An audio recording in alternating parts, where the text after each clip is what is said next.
One of the things in St. Louis that unfortunately happens with exteriors of homes is mold and mildew. We get so much humidity, a lot of moisture content in the air.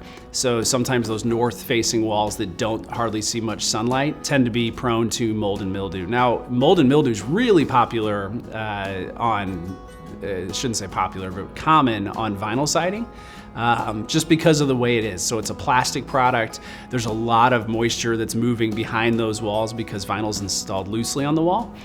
So you do get a lot of mold and mildew buildup, and so you have to use power washers and special chemicals. It's pretty rare to see mold and mildew on a house. What I will tell you though, it's not a bad practice to go around the house a couple times a year, just even with a garden hose. You know, no high pressure commercial pressure washer needed, residential pressure washer or a garden hose, just some simple cleaning products and spray down the walls.